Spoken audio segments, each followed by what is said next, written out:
नमस्कार दोस्तों, आपका स्वागत है फैंटेसी नॉवल ऑडियो बुक में। आज हम लेकर आए हैं एक रोमांचक और रहस्यमयी कहानी जो आपको कल्पना की एक नई दुनिया में ले जाएगी। शुरू करने से पहले एक महत्वपूर्ण सूचना। इस कहानी के सभी पात्र, स्थान, घटनाएं और नाम पूर्णतः काल्पनिक हैं। इनका किसी वास्तविक व्यक्ति, स्थान या घटना से कोई संबंध नहीं है। यदि कोई समानता पाई जाती है तो वह मात्र संयोग होगी। तो बिना किसी देरी के आइए शुरू करते हैं आज की शानदार कहानी। माइकल को अपने गंतव्य के सबसे नजदीकी स्टेशन तक पहुंचने में ज्यादा समय नहीं लगा और जैसे ही कार धीरे धीरे रुकी, टिंटेड दरवाजे एक हल्की सी सरसराहट के साथ खुल गए। माइकल बाहर निकला, शहर की ताजी हवा उस पर छा गई। आमतौर पर कोई स्थान जितना अधिक तकनीकी रूप से उन्नत होता था, उतना ही अधिक प्रदूषित होने की संभावना होती थी। कम से कम पृथ्वी पर तो ये बात आंशिक रूप से सच थी। लेकिन यहाँ स्थिति बिल्कुल विपरीत थी। हवा साफ, ताजी और यहाँ तक कि उसकी आदत से भी ज्यादा हल्की महसूस हो रही थी। माइकल की निगाहें ऊपर की ओर उठी, फुटपाथ के किनारे लगे चिकने ऊर्ध्वाधर खंभों की कतार से गुजरती हवा की हल्की सरसराहट का पीछा करते हुए। उन्हें ये समझने में ज्यादा समय नहीं लगा कि इनका उद्देश्य वायु शोधक थे। अगर मुमकिन हुआ तो मुझे आंटी मिया और लिली को यहाँ लाना चाहिए, माइकल ने सोचा। उसके होठों पर हल्की सी मुस्कान आ गई। जहां तक बसने की बात है, बाकी सब छोड़ दे तो यहाँ जमीन का एक टुकड़ा मुझसे ज्यादा कीमती होना चाहिए। माइकल की उपस्थिति ने कुछ दबी हुई निगाहें आकर्षित की, इसलिए नहीं कि लोग उसे पहचानते थे, बल्कि इसलिए कि वह सहज रूप से सबसे अलग दिखता था। उसके लंबे काले बाल करीने से एक नीची पोनीटेल में बंधे हुए थे। कुछ लंटें उसके तीखे चेहरे को और भी खूबसूरत बना रही थीं। उसने हल्के चांदी के कढ़ाई वाले काले रंग का फिट कोट पहना हुआ था, जिसका ऊंचा कॉलर उसकी ठुड्डी को छू रहा था। कोट को गहरे रंग की पतलून और चमकीले बूटों के साथ पहना गया था, जिससे वह ऐसे व्यक्ति के रूप में दिखाई दे रहे थे जो परिष्कार और शांत प्रभुत्व का मिश्रण थे। उनके चेहरे पर रंगीन धूप का चश्मा लगा हुआ था, जिससे उनकी पन्ना जैसी हरी चमक छुपी हुई थी। यह आखिरी समय का एक भेष था, एक आदत जो उन्होंने तब से अपना ली थी जब उनकी प्रसिद्धि उनकी इच्छा से कहीं अधिक तेजी से फैलने लगी थी। माइकल को अपनी मंजिल तक पहुंचने में ज्यादा समय नहीं लगा। उसने अपने फोन पर प्रदर्शित मार्ग का अनुसरण तब तक किया जब तक कि नेविगेशन चिन्ह हरा नहीं चमकने लगा, जो आगमन का संकेत था। माइकल धीरे धीरे रुक गया, अपनी निगाहें अपने सामने की इमारत पर उठाईं और चुपचाप अविश्वास से पलकें झपकाईं। बस यही है, उसने धीमी आवाज में बुदबुदाया। उन्हें किसी भव्य इमारत की उम्मीद थी, एक विशाल अकादमी परिसर जो प्रतिष्ठा और इतिहास का प्रतीक हो। लेकिन उनके सामने जो कुछ था वह साधारण था। एक छोटी गगनचुंबी इमारत, मुश्किल से 15 मंजिल ऊंची। यह उस तरह की कॉर्पोरेट संरचना है जिसकी उम्मीद किसी मध्यम स्तर की कंपनी से की जा सकती है, न कि औरोरा के प्रसिद्ध अकादमी परिसर से। व्यापारिक पोशाक पहने कुछ लोग चिकने कांच के दरवाजों से अंदर बाहर आ जा रहे थे। प्रवेश द्वार के ऊपर चांदी के अक्षरों में नाम खुदा हुआ था, एज कोऑपरेशन। माइकल ने भौहें चढ़ा लीं। जरूर ये वही नहीं हो सकता। वह कुछ पल वहीं खड़ा रहा, मन में विचार लिए और किसी गलती की संभावना पर गौर करने लगा। निर्देशांक तो बिल्कुल मेल खा रहे थे, लेकिन उस जगह की बाकी सारी चीजें किसी कॉर्पोरेट कार्यालय की ओर इशारा कर रही थीं, न कि किसी शैक्षणिक संस्थान की ओर। फिर भी यूं ही खड़े रहने से कुछ भी पता नहीं चलता। एक गहरी सांस लेते हुए माइकल ने अपने हाथ कोट की जेबों में डाले और प्रवेश द्वार की ओर बढ़ा। जैसे ही उसने स्वचालित दरवाजों से अंदर कदम रखा, ठंडी एयर कंडीशनर की हवा उसे छूकर निकल आई। वहां न तो कोई छात्र था और न ही अकादमी जीवन के कोई संकेत थे। बस वर्दीधारी रिसेप्शनिस्ट, काउंटर के पीछे मंडराते हुए ड्रोन। माइकल के होंठ हल्के से मुड़े। दिलचस्प, उसने धीरे से कहा। अगर यह सचमुच अकादमी है तो वे इसे छिपाने में बहुत अच्छा काम कर रहे हैं। शांत और संयमित कदमों से वह काउंटर की ओर बढ़ा। पॉलिश किए हुए फर्श पर माइकल के कदमों की आहट धीमी सुनाई दे रही थी। वह काउंटर की ओर बढ़ा। उसके आते ही रिसेप्शनिस्टों में से एक युवा महिला जो साफ सुथरी चांदी और काले रंग की वर्दी पहने थी, ने ऊपर देखा और उसे एक पेशेवर मुस्कान दी। एज कोऑपरेशन में आपका स्वागत है, उन्होंने गर्मजोशी से कहा। हम नियमित ग्राहकों और पंजीकृत अलौकिक शक्तियों वाले व्यक्तियों दोनों के लिए विशेष सेवाओं की एक विस्तृत श्रृंखला प्रदान करते हैं। आपकी आवश्यकताओं के अनुसार हमारे पास आंतरिक प्रशिक्षण सुविधाएं, अलौकिक शक्तियों वाले व्यक्तियों के लिए उपयुक्त निजी जिम, उन्नत युद्ध सिमुलेशन कक्ष, ट्यूशन कार्यक्रम, संसाधन आदान प्रदान और कुछ अन्य प्रीमियम विकल्प उपलब्ध हैं। माइकल ने पलकें झपकाईं। उसने अभी कुछ बोला भी नहीं था और वह पहले से ही किसी कंपनी की पूरी सूची जैसी बातें गिना रही थी। उसकी हंसमुख आवाज और सहज बोलने का अंदाज बता रहा था कि उसने इसे अनगिनत बार दोहराया है। फिर भी वह लगभग तुरंत शांत हो गया और उसके चेहरे पर फिर से तटस्थता का भाव आ गया। जब से फेडरेशन ने अलौकिक घटनाओं के प्रति जागरूकता बढ़ाने का फैसला किया है, तब से ऐसा लग रहा है मानो पूरी दुनिया पागल हो गई हो। नई नई अलौकिक कंपनियां लगातार उभरती रहीं। यहाँ तक कि वर्चुअल बैटल सिमुलेटर भी नवीनतम चलन बन गए थे, जहां लोग होलोग्राफिक अखाड़ों में इस तरह प्रतिस्पर्धा करते थे मानो लड़ाई कोई और खेल हो। उन्हें इस बात का यकीन नहीं था कि क्या यह इमारत हमेशा से इसी तरह संचालित होती रही है या इसे नए चलन के अनुरूप ढालने के लिए पुनर्निर्मित किया गया है। यदि यह पहला विकल्प था तो इसका अर्थ यह था कि जब फेडरेशन अलौकिक जानकारियों को सख्ती से दबाता था, तब उस दमन की तीव्रता क्षेत्रवार भिन्न भिन्न थी। कुछ क्षेत्र सख्त नियंत्रण में थे, जबकि अन्य पर केवल मध्यम स्तर की पाबंदियां थीं। आखिरकार फेडरेशन का पहला नियम हमेशा से ही अलौकिक शक्तियों को सामान्य दुनिया से बाहर रखना रहा है। माइकल को यह नहीं पता था कि औरोरा स्वर्ण युग में प्रवेश कर रही है या अंधकार युग में पुनः प्रवेश कर रही है। पहले का अर्थ था कि जगत प्रगति कर रहा था, ज्ञान का प्रसार हो रहा था, शोध गहन हो रहा था और समाज का विकास हो रहा था, क्योंकि सामान्य और अलौकिक जीवन के बीच की सीमाएं धुंधली होती जा रही थीं। ज्ञान ही शक्ति के समान था और शक्ति जब उचित रूप से प्रबंधित की जाए तो पूरी सभ्यता का उत्थान कर सकती थी। लेकिन दूसरा विकल्प कहीं कम आदर्श था। अधिक शक्ति हमेशा अधिक भ्रष्टाचार को जन्म देती है। फेडरेशन द्वारा दमनकारी नीतियों को हटाए हुए अभी ज्यादा समय नहीं हुआ था, फिर भी निम्न स्तर के अलौकिक शक्तियों द्वारा गड़बड़ी फैलाने के मामले बढ़ने लगे थे। फिलहाल तो यह व्यापक नहीं था, लेकिन भविष्य में क्या होगा ये तो केवल ईश्वर ही जानता था। फिर भी माइकल ने सोचा कि अगर वह संकेतों को देख सकता है तो उच्च अधिकारियों को भी जरूर देख सकते होंगे। दुनिया किस दिशा में जा रही है, इसकी चिंता करने की बारी उसकी नहीं थी। उनका काम सरल था और अधिक मजबूत होना, लगातार विकसित होना। माइकल ने हल्की सी विनम्र मुस्कान दी और धीरे से कहा, नहीं, मैं आपकी किसी सेवा के लिए यहाँ नहीं आया हूँ। लेकिन धन्यवाद। रिसेप्शनिस्ट ने अपना सिर थोड़ा झुकाया, उसके चेहरे की चमक बरकरार रही। ओह, तो क्या मैं जान सकती हूँ कि आज आप एज कोऑपरेशन में किस लिए आए हैं, महोदय? माइकल कुछ पल के लिए झिझका, उसके शब्द बहुत सोच समझकर बोले गए। उसने कहा, मैं यहाँ अकादमी में अपना आवेदन जमा करने आया हूँ। माइकल ने संभल कर बात की। ऐसे समय में ज्यादा खुलासा न करना ही बेहतर था। इस कंपनी के नाम में एज शब्द का होना और अकादमी के ईमेल में दिए गए सटीक पते पर स्थित होना ही अपने आप में काफी संदिग्ध था। यह संयोग था या जानबूझकर किया गया था, वह भी कुछ कह नहीं सकता था। एक पल के लिए महिला आश्चर्य से पलकें झपकाईं, फिर उसकी आंखों में समझदारी झलकने लगी। अरे, तो आप नए छात्रों में से एक हैं, उसने अपनी पेशेवर मुस्कान के साथ कहा। माफ कीजिएगा, चूंकि आधिकारिक शुरुआत की तारीख अभी एक हफ्ता दूर है, इसलिए हमने जल्दी आने वाले छात्रों के लिए स्वागत कार्यक्रम पूरी तरह से तय नहीं किए हैं। ज्यादातर नए छात्र आमतौर पर उसी समय आते हैं। माइकल ने उसकी बात समझकर हल्का सा सिर हिलाया, लेकिन उसने अपनी बगल में जगमगाते हुए डिस्प्ले की ओर देखते हुए कहा, आप पहले आने वाले नहीं हैं। पिछले कुछ दिनों में कुछ नए छात्र आए हैं और आज भी एक आया है। मुस्कुराते हुए उसकी निगाहें फिर से उस पर टिक गईं। कृपया एक पल रुकिए, श्रीमान माइकल, मैं किसी को बुलाती हूँ जो आगे का काम संभाल लेगा। धन्यवाद, माइकल ने धीरे से उत्तर दिया। बोलते बोलते उन्होंने ऊपर हाथ बढ़ाकर अपना रंगीन चश्मा उतार दिया, जिससे उनकी आंखों की हल्की पन्ना जैसी चमक दिखाई दी। रिसेप्शनिस्ट अचानक रुक गई। एक पल के लिए उसकी पेशेवरता डगमगा उठी। उसके होंठ थोड़े से खुल गए, मानो वह भूल गई हो कि वह क्या कहने वाली थी।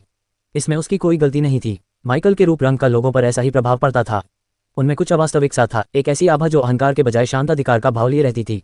उनकी मधुर और धीमी आवाज के साथ मिलकर यह भाव और भी मोहक हो उठता था। अपने शरीर में हुए विभिन्न परिवर्तनों को एक तरफ रखते हुए माइकल इस बात से भी अनजान था कि मूल देश में एक कुलीन व्यक्ति होने का नाटक करने के उसके कृत्य ने उस पर अपनी छाप छोड़ दी थी। महिला ने जल्दी ही खुद को संभाला और पलकें झपकाते हुए अपने संयम को वापस पाया। मैं अभी किसी को फोन करती हूँ, उसने कहा, उसकी आवाज़ पहले से थोड़ी सख्त थी। माइकल के चेहरे पर हल्की सी उलझन झलक रही थी, लेकिन उसने कोई टिप्पणी नहीं की। कुछ मिनट बाद एक युवती बगल के गलियारे से होते हुए लॉबी में दाखिल हुई। वह लगभग 20 वर्ष की लग रही थी, उसके हल्के भूरे बाल करीने से जुड़े में बंधे हुए थे। माइकल को देखते ही वह सहज कदमों से उसकी ओर बढ़ी, उसकी आंखों में जिज्ञासा और आत्मविश्वास दोनों झलक रहे थे। नमस्ते, उसने मुस्कुराते हुए हाथ बढ़ाते हुए कहा। मैं लीरा हूँ, वेराउंस एज में दूसरे वर्ष की छात्रा। मेरे प्रशिक्षक ने मुझे जल्दी आने वाले छात्रों की मदद करने के लिए कहा है। माइकल ने सिर हिलाया और संक्षेप में उसका हाथ मिलाया। माइकल नॉमन, उसने बस इतना कहा। नाम सुनते ही उसके चेहरे के भाव बदल गए। नॉमन, उसने पलकें झपकाते हुए दोहराया, फिर उसकी आंखें थोड़ी चौड़ी हो गईं। रुको, क्या तुम वही माइकल हो? उसके लहजे में हैरानी और अविश्वास झलक रहा था, जिससे आसपास के ड्रोनों का ध्यान उसकी ओर गया। उसने एक पल के लिए अपना मुंह ढक लिया, मानो खुद को संभाल रही हो। माफ कीजिए, बस सब लोग आपके बारे में ही बात कर रहे हैं।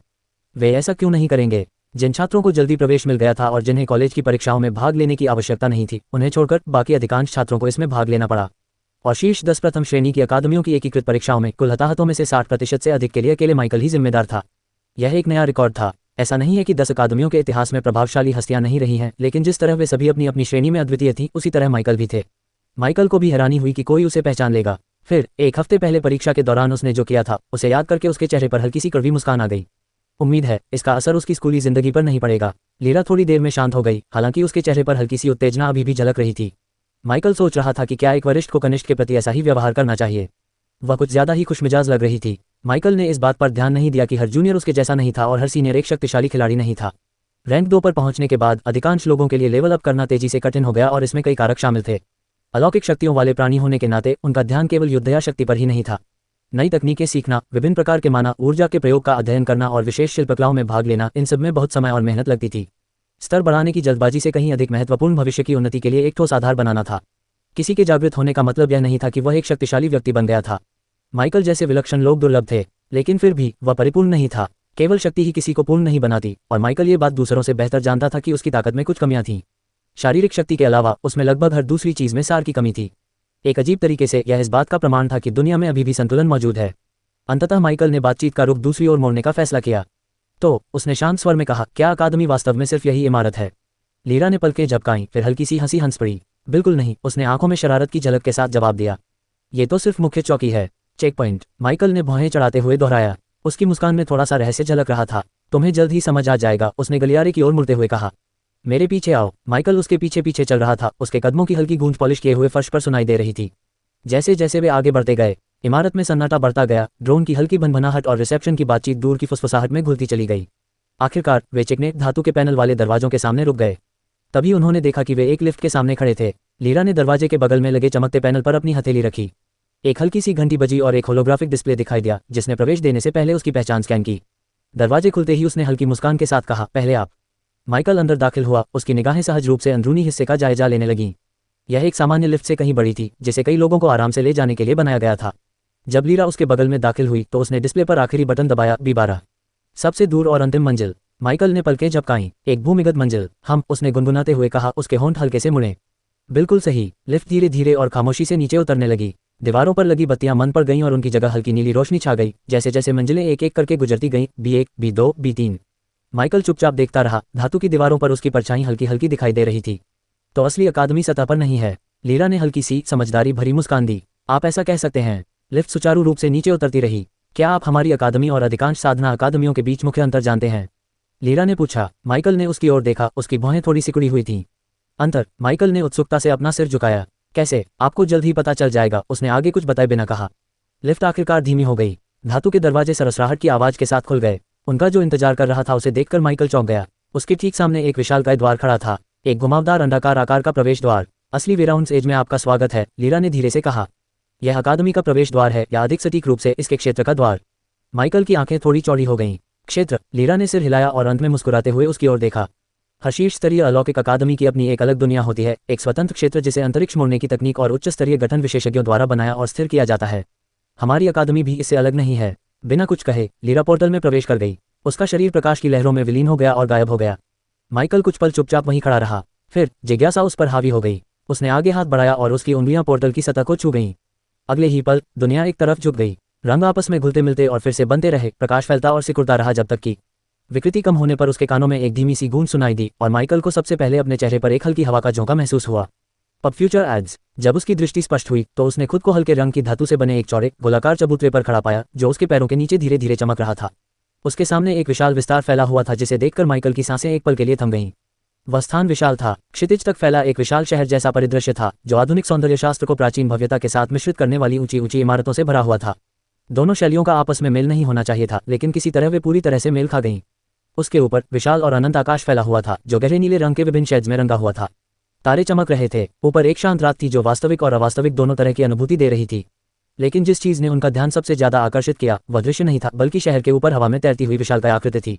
एक विशालकाय संरचना हवा में चुपचाप मंडरा रही थी, जिसका आकार एक विशाल गोलाकार किले जैसा था। वहां एकत्रित हो रही अत्यधिक मात्रा में माना ऊर्जा ने माइकल की सहज प्रवृत्ति को उत्तेजित कर दिया। ऊर्जा के प्रति उसकी संवेदनशीलता लगभग उसके विरुद्ध कार्य करने लगी। उसकी त्वचा में सिहरन होने लगी और रीढ़ की हड्डी में एक कपकपी दौड़ गई। ऐसा महसूस हो रहा था मानो पूरा तैरता हुआ किला शुद्ध माना का एक नियंत्रित बम हो, जो छेड़छाड़ किए जाने पर नीचे की हर चीज को नष्ट करने में सक्षम हो। उसकी सांस थोड़ी अटक गई और कनपटी पर पसीने की एक हल्की परत जम गई। सौभाग्य से उसके बगल में बैठी लीरा ने इस बात पर ध्यान नहीं दिया। वह मुस्कुरा रही थी। उसकी आवाज में उत्साह और सहजता थी, मानो उनके सामने का दृश्य कोई असामान्य बात न हो। असली अकादमी में आपका स्वागत है, उसने थोड़ा गर्व के साथ उसकी ओर मुड़ते हुए कहा। वेराउंस एज। माइकल ने तुरंत कोई प्रतिक्रिया नहीं दी। उसकी निगाहें तैरते हुए किले और उससे निकलने वाली शक्ति की निरंतर धड़कन पर टिकी रहीं, और अंत में उसने एक शांत सांस छोड़ी। मैंने कभी नहीं सोचा था कि अकादमी का स्थान एक कृत्रिम आयामी दरार निकलेगा, माइकल ने अंत में कहा। उसकी निगाहें अभी भी तैरते हुए गढ़ पर टिकी हुई थीं। लीरा ने सिर हिलाया। कोई दरार नहीं। आयामी दरारें अर्धजंगली प्रणालियां हैं। जब तक नकारात्मक ऊर्जा मौजूद रहती है, ये लगभग निरंतर राक्षसों को जन्म देती रहती हैं और उनकी संख्या बढ़ाती रहती हैं। आप इन्हें मोटे तौर पर प्राकृतिक कह सकते हैं, हालांकि अधिकतर प्रदूषण का परिणाम है। उसने उनके चारों ओर इशारा करते हुए कहा, यह जगह पूरी तरह से कृत्रिम है। माइकल ने दूर स्थित मीनारों की ओर देखा। अलौकिक चीजों को जनता से छिपाने के लिए यह इसका एक हिस्सा है, लीरा ने कहा। संघ अभी भी आम जीवन और हम जैसे लोगों के बीच दूरी बनाए रखना पसंद करता है। लेकिन ये सिर्फ गोपनीयता की बात नहीं है। कुछ चीजें ऐसी हैं जिन्हें सामान्य दुनिया में नुकसान पहुंचाए बिना करना संभव नहीं है, लेकिन यहाँ वे की जा सकती हैं। वह रोशनी से जगमगाते रास्ते पर आगे बढ़ने लगी और उसे भी साथ आने का इशारा किया। चलो पहले रजिस्ट्रेशन करवा लो, फिर मैं तुम्हें आसपास घुमा दूंगी। इस क्षेत्र को डस्कवोवन एक्सपेंस कहा जाता है। पब फ्यूचर विज्ञापन। इस क्षेत्र को द डस्कवोवन एक्सपेंस इसलिए कहा जाता है क्योंकि यहाँ कभी भी सचमुच दिन का उजाला नहीं होता। इस स्थान को शक्ति प्रदान करने वाला ऊर्जा तंत्र इसे स्थायी रूप से धुंधलके की स्थिति में स्थिर रखता है। डिजाइनरों को ये नाम काव्यात्मक लगा। माइकल ने फिर ऊपर की ओर देखा। तो हमेशा ऐसा ही रहता है? अंधेरा हमेशा, उसने पुष्टि की। यहाँ रात का आकाश स्थिर रहता है। माइकल ने चारों ओर देखा। उसकी निगाहें एक बार फिर शहर के ऊपर हवा में तैरते विशालकाय किले पर टिक गईं। अंततः उसकी जिज्ञासा जीत गई। वह संरचना वास्तव में क्या है? ये, लीरा ने उसकी निगाहों का पीछा करते हुए कहा, यह कोर है डस्कवोवन एक्सपेंस का हृदय। यही इस क्षेत्र को स्थिर रखता है और पूरी अकादमी को माना ऊर्जा की आपूर्ति करता है। गुरुत्वाकर्षण नियंत्रक, तापमान नियंत्रण, शुद्धिकरण प्रणाली, सब कुछ इसी के कारण चलता है। आगकोर के बिना यह स्थान मिनटों में ही नष्ट हो जाएगा। माइकल की भौहें तन गईं। अगर यह इतना महत्वपूर्ण है तो इसकी सुरक्षा क्यों नहीं की जा रही है? लीरा धीरे से मुस्कुराई। किसने कहा कि ऐसा नहीं है? उसने अपना सिर गढ़ की ओर झुकाया। उसकी आवाज हल्की लेकिन आत्मविश्वास से भरी थी।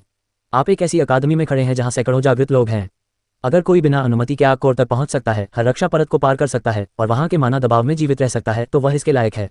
माइकल के होंठ हल्के से मुड़े। तो ये सिर्फ असुरक्षित दिखता है। बिल्कुल सही, लीरा ने कहा। जैसे जैसे वे उस जगमगाते रास्ते पर आगे बढ़ते गए, उसके शब्द उनके कानों में गूंजते रहे, माना की गूंज और अंतहीन तारों से जगमगाता आकाश अकादमी के भीतर उनके कदमों का साथ देता रहा। डिस्कवरवन एक्सपेंस में कोई चहल पहल नहीं थी। रास्ते में माइकल को जितने भी लोग दिखे, वे इस विशाल स्थान में 4 दर्जन से अधिक नहीं हो सकते थे। ये जगह खाली खाली सी लग रही है, माइकल ने चारों ओर देखते हुए कहा। क्या सच में इतने कम छात्र हैं? लीरा ने हल्की सी मुस्कान दी। ऐसा इसलिए है क्योंकि पुराने लोग अभी ज्यादातर उपलब्ध नहीं हैं। 1 हफ्ते में स्थिति बेहतर हो जानी चाहिए। वे अकादमी की प्रशासनिक इमारतों में से एक में दाखिल हुए, जिसके गलियारे प्रकाश के तैरते पैनलों से जगमगा रहे थे। हॉल के दोनों ओर कार्यालयों की कतारें लगी हुई थीं। लीरा आत्मविश्वास से आगे आगे चलती रही, जब तक कि वह एक ऐसे स्थान के सामने नहीं रुक गई जिस पर यह लिखा था, प्रशिक्षक यारा वेलिन। दरवाजा सरक कर खुल गया। अंदर से कार्यालय साफ सुथरा और सादा था। एक घुमावदार मेज के पीछे 30 वर्ष की एक महिला बैठी थी। उसकी शारीरिक मुद्रा एकदम सलीकेदार थी। उसके लंबे काले बाल एक चोटी में बंधे हुए थे और उसके चारों ओर तनाव का एक हल्का सा आभा मंडल छाया हुआ था। इससे पहले कि वह महिला ठीक से ऊपर देख पाती, लीरा ने मुस्कुराते हुए पहले ही बात कह दी। शिक्षिका यारा, मैं वह जल्दी आने वाला छात्र लेकर आया हूं जिसके बारे में मैंने पहले बताया था। मुझे ऊपर से एक सूचना मिली थी, वास्तव में ये शीर्ष 10 रैंकिंग में से एक है। प्रशिक्षक की निगाहें ऊपर उठीं। लीरा, हमने इस बारे में चर्चा की है। लेकिन जब लीरा ने आगे कहा माइकल नॉर्मन, तो वह बीच वाक्य में ही रुक गई। एक पल के लिए कमरे में सन्नाटा छा गया। फिर यारा के पहले के सख्त चेहरे के भाव लगभग तुरंत नरम पड़ गए। ये डर के कारण नहीं बल्कि पहचान के कारण था। एक रैंक 3 अवेकनर के रूप में यारा वेलिन ने उन सुरक्षाओं को बहुत पहले ही त्याग दिया था जो अधिकांश लोगों को परेशान करती थीं। उनके स्तर के लोग आसानी से भयभीत नहीं होते थे। उन्होंने बहुत कुछ सहा था, सत्ता के कई रूप देखे थे, लेकिन फिर भी उनके सामने खड़ा युवक उनके भीतर कुछ और ही भावनाएं जगा रहा था। उसकी निगाहें पल भर के लिए उस पर टिक गईं। उसने कहानियां तो सुनी थी, लेकिन उसे सामने से देखना तो आखिरकार अफवाहें अतिरंजित नहीं थीं। किसी कारणवश वह एकीकृत परीक्षा का पूरा फुटेज नहीं देख पाई थी। इसकी पहुंच केवल उसके रैंक के प्रशिक्षकों तक ही सीमित थी। और अब जब वह उसे करीब से देख रही थी, तो उसकी अंतरात्मा ने एक ऐसी सच्चाई को उजागर किया जिसे वह नकार नहीं सकती थी। भले ही वह उससे एक पद नीचे था, लेकिन इस युवक की ऊर्जा, घनत्व और उपस्थिति कमजोर नहीं थी। इस एहसास से उसकी रीढ़ की हड्डी में एक हल्की सी सिहरन दौड़ गई। खड़े होते ही उनका सख्त लहजा थोड़ा नरम पड़ गया और उन्होंने सम्मानपूर्वक सिर हिलाया। हल्की मुस्कान के साथ उन्होंने कहा, माइकल नॉर्मन, आपसे मिलना चाह रही थी। मैं प्रशिक्षक यारा वेलिन हूँ। इस सप्ताह आने वाले नए लोगों के लिए प्रशासनिक प्रक्रिया की देखरेख मैं ही करूंगी। माइकल ने शांत भाव से सिर हिलाकर जवाब दिया। आपसे मिलकर अच्छा लगा, इंस्ट्रक्टर। उसकी आंखों में हल्की सी चमक आए। बिल्कुल, अगर अकादमी से संबंधित आपके कोई भी प्रश्न हो तो आप सीधे मुझसे पूछ सकते हैं। उनका लहजा विनम्र था, लेकिन उसमें सच्ची दिलचस्पी झलक रही थी। प्रशिक्षक आमतौर पर इस तरह के व्यक्तिगत प्रस्ताव नहीं देते थे जब तक कि छात्र कोई उल्लेखनीय प्रतिभा न हो। इसके बाद प्रशिक्षक यारा अन्य अव्यवस्थित फाइलों में से फाइलों का एक सेट लेकर आईं। ये अलग अलग फाइलें हैं। उन्होंने 3 फाइलें अलग रखते हुए और एक अपने पास रखते हुए समझाया। जिन छात्रों के प्रवेश परीक्षा के मापदंड या फील्ड रिकॉर्ड कुछ खास बातों को उजागर करते हैं, जैसे युद्ध क्षमता, असामान्य स्कोर, विशिष्ट शारीरिक बनावट, उनकी फाइलें प्राथमिकता के आधार पर रखी जाती हैं। उनकी आंखें उठी, चेहरे पर हल्की सी मुस्कान थी। आपकी फाइल परीक्षा के समय से ही सबसे ऊपर है। उसने स्लेट पर थपथपाया। वह एक पतली पारदर्शी शीट में खुल गई और उस पर छाती की ऊंचाई तक एक साफ आकृति उभर आई। पहले, राज्य के नियम। अंत में हस्ताक्षर करें। माइकल ने उस पर सरसरी नजर डाली और जब उसे कोई समस्या नहीं मिली तो उसने हस्ताक्षर कर दिए और कागज अगले दस्तावेज पर चला गया। छात्रावास आवंटन, और यारा ने उसे दूसरी फाइल देते हुए कहा। फिर तीसरा, चौथा और अंत में 5वां। यारा ने फाइल बंद की और कार्ड वॉलेट के आकार का एक छोटा सा डिब्बा निकाला और उसे दे दिया। अंदर एक घड़ी पड़ी थी। तुम्हारा एज बैंड, यारा ने कहा। माइकल ने उसे अपनी हथेली में पलट कर देखा। पंख जितना हल्का। जैसे ही उसके अंगूठे ने किनारे को छुआ, एक पैनल दिखाई दिया। यारा ने आगे कहा, इसमें आपकी पहचान, सुरक्षा, मंजूरी और बटुआ है। संचार, कार्यक्रम, क्षेत्र का नक्शा, प्रवेश द्वार आदि। अगर आप कभी सच में मुसीबत में पड़ जाएं, तो दोनों किनारों को देर तक दबाएं। निकटतम चौकी पर आपातकालीन कॉल आ जाएगी। फिर यारा ने दोबारा कहा, उसे उसके कमरे तक ले चलो। लीरा ने माइकल को अपने पीछे आने का इशारा किया। इधर वे प्रशासनिक भवन से बाहर निकले और एक चौड़े पैदल मार्ग पर कदम रखा। चलते चलते लीरा ने फिर से बोलना शुरू कर दिया।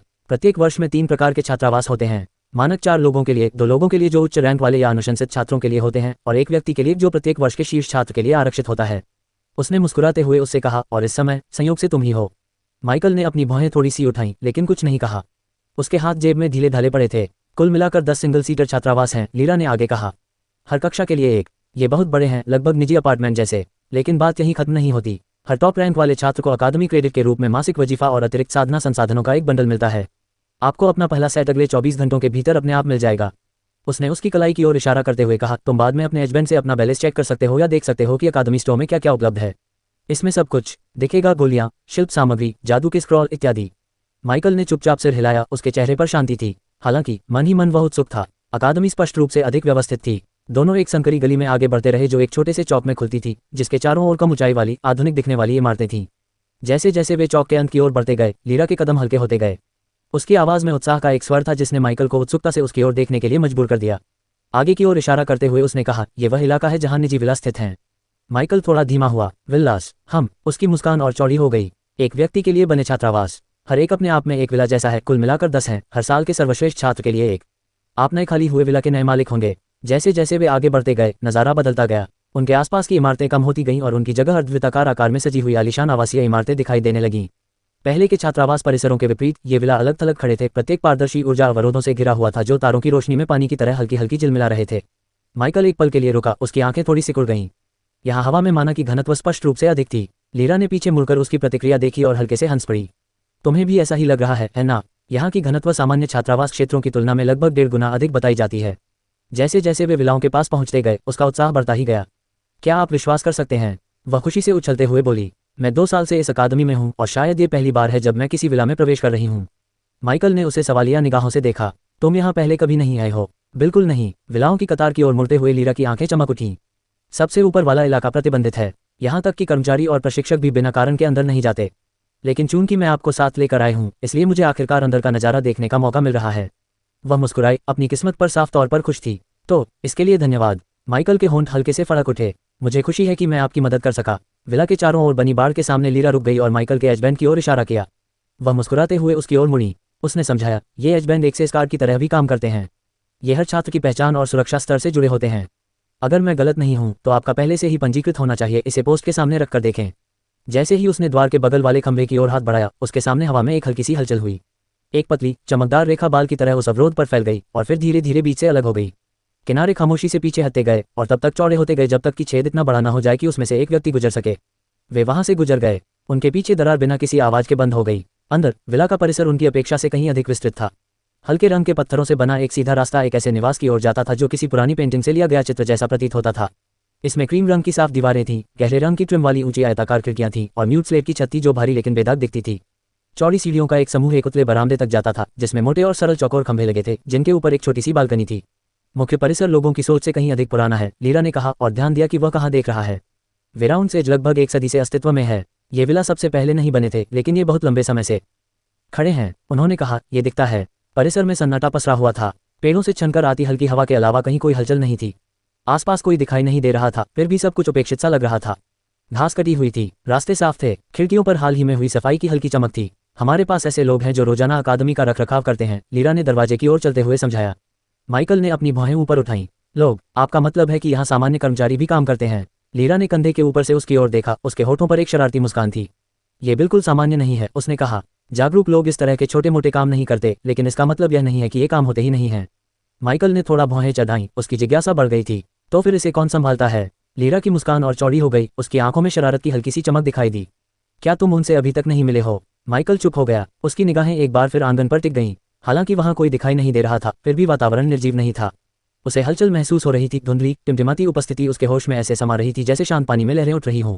वे इंसान नहीं थे, फिर भी उनमें जीवन था। अजीब बात तो उनके अस्तित्व का स्वरूप था। यह उसके जाने पहचाने किसी भी जीव जंतु के स्वरूप से मेल नहीं खाता था। उसने सत्य की आंख को सक्रिय करने की तीव्र इच्छा को दबा लिया। इन चीजों के बारे में जानने की उत्सुकता तो बहुत थी, लेकिन वह अभी अकादमी में आया था। पहले ही दिन कुछ ऐसा पता लगाना जो उसे नहीं पता लगाना चाहिए था, बुद्धिमानी भरा नहीं लगता। सौभाग्यवश लीरा ने फिर से बोलना शुरू किया और उसके विचारों की श्रृंखला को तोड़ दिया। चिंता मत करो, मैं तुम्हें इस विला में रहने वाले लोगों से मिलवा दूंगी। चूंकि वे अकादमी के मुख्य क्षेत्रों से बाहर रहते हैं, इसलिए उन्हें यहाँ रखना स्वाभाविक ही है। निवासी, माइकल ने धीमी आवाज में दोहराया, उसकी उलझन और गहरी होती जा रही थी। इससे पहले कि वह और कुछ पूछ पाता, लीरा आगे बढ़ी और एक विचित्र प्रवाहमयी भाषा में बोली। शब्द कोमल और मधुर थे, जिनमें लगभग संगीतमय लय थी, जिससे हवा में हल्की सी कंपन पैदा हो गई। कुछ सेकंड बाद प्रकाश इकट्ठा होने लगा। छोटे छोटे गोले अचानक प्रकट होने लगे, पहले एक फिर कई और अंत में दर्जनों गोले चमकते हुए धूल के कणों की तरह उनके चारों ओर तैरने लगे। वे धीरे धीरे स्पंदित हो रहे थे और जैसे ही माइकल की आंखों को उनकी रोशनी की आदत पड़ी, उसने देखा कि वे सभी एक जैसे नहीं थे। प्रत्येक से एक अलग रंग निकल रहा था, हरा, भूरा या धूसर। लीरा के मुस्कुराते हुए उनकी ओर इशारा करने पर हवा में हल्की सी झिलमिलाहट हुई। उसने समझाया, इन्हें विस्पेल्स कहते हैं। ये आत्मा जैसी आकृतियां हैं जो प्राकृतिक माना के टुकड़ों से बनी हैं। अकादमी की सुरक्षा प्रणाली इन्हें सहारा देती है। उसने एक एक करके धीरे धीरे चमकते हुए गोलों की ओर इशारा किया। हरे वाले पेड़ पौधों और शुद्धिकरण प्रणालियों का ध्यान रखते हैं। भूरे वाले भौतिक संरचनाओं, मरम्मत, रखरखाव आदि का काम करते हैं और भूरे वाले सफाई का काम संभालते हैं। इन्हें धूल के कल्पित बौने भी कहा जाता है। माइकल चुपचाप देखता रहा जब कुछ भूरे रंग के धुंधले बादल विला के दरवाजे की ओर बढ़े और फिर दीवारों के पार गायब हो गए। वे हानि रहित हैं, लीरा ने आगे कहा, और वफादार भी। अकादमी उन्हें अपनी नींव का हिस्सा मानती है। माइकल की नज़र उसके हाथ के पास मंडरा रहे हरे रंग के एक गोले पर टिक गई। उसकी रोशनी धीरे धीरे टिमटिमा रही थी, मानो वह जिज्ञासु हो। विस्पेल्स, उसने धीरे से कहा। वह कौन सी भाषा थी? माइकल ने कुछ क्षण बाद पूछा। उसकी निगाहें अभी भी हवा में धीरे धीरे तैरते हुए चमकते गोलों पर टिकी हुई थीं। लीरा उसकी ओर मुड़ी, उसकी मुस्कान फीकी थी लेकिन गर्व से भरी थी। उसने कहा, यह प्राचीन आत्मा की भाषा है। यहाँ हमें जो कई भाषाएं सीखनी पड़ती हैं उनमें से यह एक है। ये केवल विस्पेल्स से संवाद करने के लिए ही नहीं है, यह अधिकांश प्राचीन आदेश मंत्रों और आह्वान मंत्रों की जड़ है। उसने अपने कान के पीछे बालों की एक लत दबाए और उसका लहजा थोड़ा उपदेशात्मक हो गया। दरअसल भाषाएं अकादमी के मुख्य विषयों में से एक हैं। हर कोई कम से कम 3 प्रमुख भाषाओं का अध्ययन करता है, सार्वभौमिक भाषा, ड्रैगन भाषा और एल्विन भाषा। वेराउंड एज से स्नातक होने के लिए आपको इन तीनों भाषाओं में निपुण होना आवश्यक है। माइकल की आंखों में हल्की सी चमक आए, उसके शांत चेहरे के नीचे एक दबी हुई दिलचस्पी झलक रही थी। मन ही मन माइकल को इस बात से खुशी हुई कि कम से कम यहाँ कुछ तो सीखा जा सकता है। ये तो काफ़ी सामान्य बात है, ये सिर्फ एक मानक से कहीं बढ़कर है, लीरा ने हल्के फुल्के अंदाज में कहा। यह एक आवश्यकता है। उदाहरण के लिए, सार्वभौमिक भाषा हमें विभिन्न नस्लों के लोगों के बीच संवाद करने में सक्षम बनाती है। माइकल के जवाब देने से पहले ही लीरा ने अचानक पलकें झपकाईं, उसका चेहरा सामान्य स्पष्टीकरण से बदलकर स्पष्ट आश्चर्य में बदल गया। रुको, उसने धीमी आवाज में कहा, उसकी आंखें थोड़ी चौड़ी हो गईं। माइकल, क्या तुम ये देख रहे हो? माइकल ने अपनी भौहें ऊपर उठाईं। क्या देख रहे हो? लीरा ने आधा कदम पीछे हटते हुए चारों ओर नजर घुमाई। विस्पेल्स, उसने धीरे से कहा, उसकी आवाज में विस्मय और अविश्वास का मिला-जुला भाव था। वे तुम्हारे चारों ओर इकट्ठा हो रहे हैं। माइकल ने नीचे की ओर देखा। वह बड़ा चढ़ाकर नहीं बोल रही थी। कभी बिखरे हुए प्रकाश के कण अब बहुगुणित हो रहे थे, मानो दूर स्थित सूर्य के चारों ओर घूमते तारों की तरह उसके शरीर के चारों ओर धीरे धीरे मंडरा रहे हों। हरे, भूरे और धूसर रंग आपस में मिलकर चमकते रंगों के धुंधले सर्पिल बना रहे थे, जो हवा को एक कोमल आभा से भर रहे थे। चमक हल्की लेकिन स्थिर थी, मानो पूरा आंगन उसके चारों ओर केंद्रित प्रकाश के एक कुंड में बदल गया हो। आसपास के पेड़ भी प्रतिक्रिया करते हुए प्रतीत हुए। लीरा ने हैरानी से देखते हुए धीरे से सांस छोड़ी। यह अविश्वसनीय है, वे कभी लोगों से इस तरह बात नहीं करते। आपका उनसे कोई खास लगाव होना चाहिए। माइकल ने कोई जवाब नहीं दिया। उसका चेहरा शांत था, लेकिन उसकी आंखों में सोच विचार की हल्की सी चमक थी। विस्पेल्स हल्की हल्की स्पंदित हो रही थी, धीमी सुनियोजित गतियों में उसके चारों ओर परिक्रमा कर रही थी, मानो सहज प्रवृत्ति से प्रेरित हों। लोग कहते हैं कि विस्पेल्स शुद्ध प्राकृतिक माना के अंश हैं, लीरा ने लगभग श्रद्धा भाव से धीमी आवाज में कहा। उच्च कोटि के जादूगरों को भी उनका विश्वास जीतने में कठिनाई होती है। उनका इस तरह का जवाब देना। माइकल, तुम सचमुच चमक रहे हो। उसने अपना हाथ उठाया और देखा कि हरे और भूरे रंग के धुंधले धुएं का एक समूह उसकी कलाई के चारों ओर घूमकर हल्की रोशनी की लकीरों में विलीन हो गया। ऐसा ही लगता है, उसने सरलता से कहा। हालांकि उसकी आवाज शांत थी, लेकिन मन ही मन वह लीरा की तरह ही हैरान था। अपनी जाति के कारण प्राकृतिक शक्तियों के प्रति उसका लगाव हमेशा से ही प्रबल रहा था, लेकिन ये पहली बार था जब यह इतना खुलकर प्रकट हुआ था। यह महज आकर्षण से कहीं बढ़कर प्रतीत होता था। माइकल उनकी हल्की भावनाओं को महसूस कर सकता था, जिज्ञासा, स्नेह और कुछ हद तक स्वीकृति। लीरा ने धीरे से हंसते हुए अपना सिर हिलाया। लगता है विस्पेल्स ने अपना पसंदीदा छात्र चुन लिया है। माइकल ने एक गहरी सांस ली और विला के सामने वाले दरवाजे की ओर मुड़ा। हल्की रोशनी अभी भी उसके चारों ओर फैली हुई थी। शायद, उसने कहा। चलिए आगे बढ़ते हैं, माइकल ने धीरे से बौनों को विदा करते हुए कहा। लीरा ने सिर हिलाया और उसके पीछे पीछे चली गई। रास्ते में उन्हें एक और बात भी नजर आई। उन्होंने कहा, माओं की संख्या बहुत अधिक है। लीरा ने संतुष्टि से सिर हिलाया। बाधा के बाहर की तुलना में लगभग 1.5 गुना अधिक, और हम अभी तक ट्रेनिंग रूम तक पहुंचे भी नहीं हैं। ट्रेनिंग रूम को सक्रिय करने पर वहां भीड़ बढ़ जाती है। माइकल ने लीरा की निगाहों से ईर्ष्या भरी नजरों से देखा, जबकि माइकल ने उसकी नजरों को नजरअंदाज कर दिया। विला का दरवाजा आसानी से खुला और अंदर कदम रखते ही ठंडी हवा ने उन्हें छू लिया। माइकल और लीरा दोनों के लिए यह अकादमी के एक कमरे वाले विला में पहली बार प्रवेश था और जिज्ञासा ही उनके कदमों का मार्गदर्शन कर रही थी। अंदर का हिस्सा आश्चर्यजनक रूप से विशाल था। उन्होंने सबसे पहले भूतल का निरीक्षण किया। बीच में एक लाउंज था, जो सादगीपूर्ण लेकिन सुरुचिपूर्ण ढंग से गहरे रंग के सोफे, हल्के रंग की पत्थर की मेजों और चमकते क्रिस्टलों से सजी अलमारियों से सुसज्जित था। लीरा ने बताया कि क्रिस्टलों में सामग्री थी, व्याख्यान की रिकॉर्डिंग, माना है फिर आरेख और अभिलेखागार जो छात्रों के लिए मासिक रूप से अपडेट होते थे। एक तरफ एक पारदर्शी दीवार से प्रशिक्षण कक्ष दिखाई दे रहा था, जहां फर्श पर एक मंत्रों की सरणी लगातार स्पंदित हो रही थी। यह आपकी जरूरतों के हिसाब से ढल जाता है, लीरा ने उत्साह और ईर्ष्या से भरे लहजे में कहा। गुरुत्वाकर्षण, माना प्रवाह, यहाँ तक कि मौलिक सिमुलेशन, ये सब आपके एज बैंड क्लियरेंस पर आधारित हैं।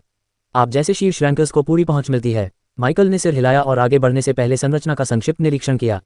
सीढ़ियों के पास लीरा ने उसे एक छोटा ध्यान कक्ष दिखाया जो विला के नीचे से गुजरने वाली लेलाइन के चारों ओर बनाया गया था।